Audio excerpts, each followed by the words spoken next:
Kisah inspirasi iman. Hari ini, tanggal 11 September. 1.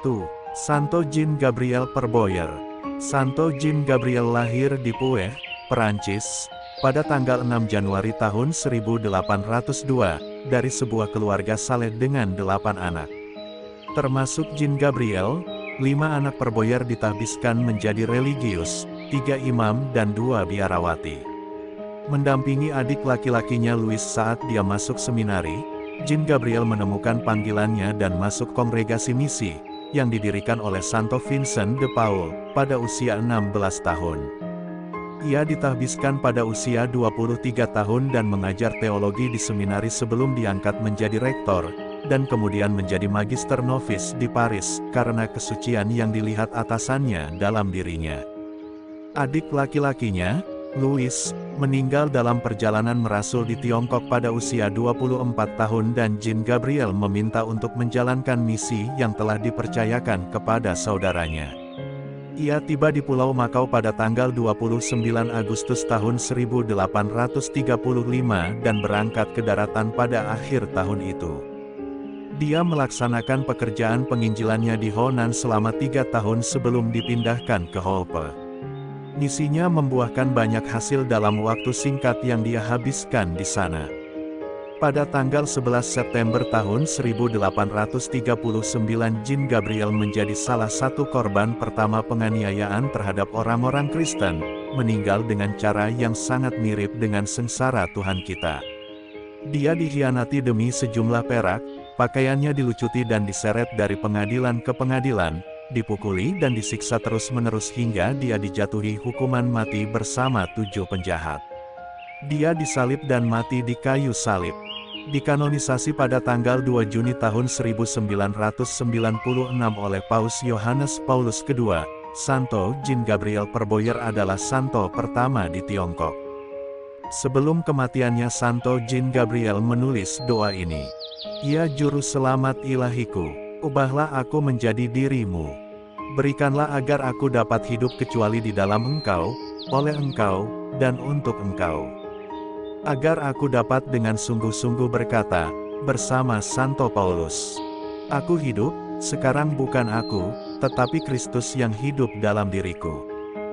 2. Santo Paphnutius. Pada tanggal 11 September Gereja Katolik menghormati Santo Paphnutius, seorang biarawan Mesir yang menjadi uskup, mengalami penyiksaan karena imannya, dan berpartisipasi dalam konsili ekumenis Nicea dalam penegasan keilahian Kristus.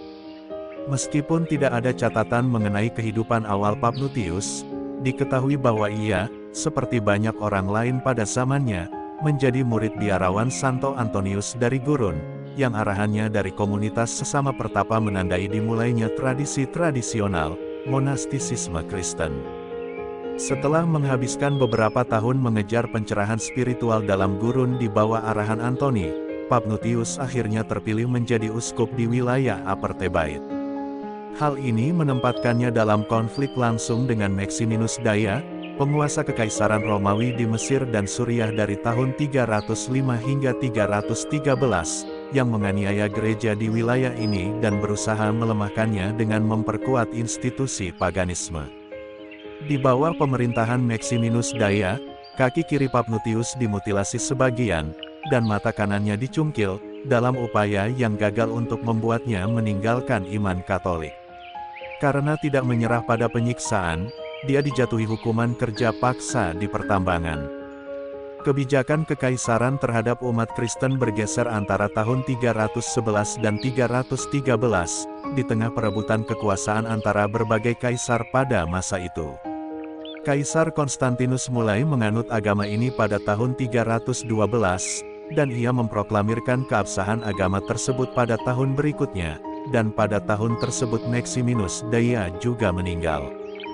Karena ia selamat dari cobaan penganiayaan, Paphnutius dihormati oleh pemimpin Kristen pertama di Kekaisaran Romawi.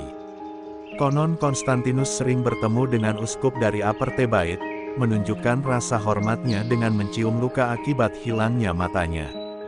Uskup Mesir juga dianggap berperan dalam konsili ekumenis pertama, yang mengutuk Arianisme dan mengumumkan pengakuan iman Nicea. Saat membujang, Paphnutius berhasil menolak upaya beberapa peserta konsili untuk mengubah tradisi gereja timur mengenai anggota klerus yang sudah menikah. Selama tahun-tahun kebingungan doktrin setelah konsili Nicea, Paphnutius membela ortodoksi Kristen bersama Santo Athanasius dari Alexandria dan para pemimpin gereja lainnya yang menjunjung doktrin keberadaan Yesus yang kekal sebagai Tuhan. Pada tahun 335 Paphnutius bergabung dengan sekelompok besar uskup Mesir dalam menghadiri konsili Tirus regional, di mana mereka menemukan mayoritas uskup menganut ajaran sesat Arian.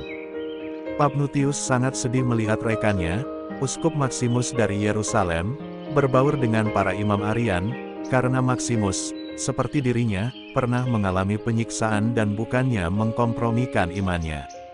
Uskup Mesir itu mengajak rekan bapa pengakuannya itu ke samping, dan secara pribadi membujuknya untuk mendukung Santo Athanasius dalam perjuangan melawan Arianisme. Tahun kematian Santo Paphnutius, seperti tahun kelahirannya, tidak diketahui. Ia tidak boleh disamakan dengan biarawan Mesir terkemuka lainnya dengan nama yang sama, yang muncul dalam konferensi Santo Yohanes Kasian, juga bukan Paphnutius yang sama yang kemartirannya diperingati oleh gereja-gereja timur pada tanggal 19 April. Santo Jean Gabriel Perboyer dan Santo Paphnutius, doakanlah kami. MAP TV Channel.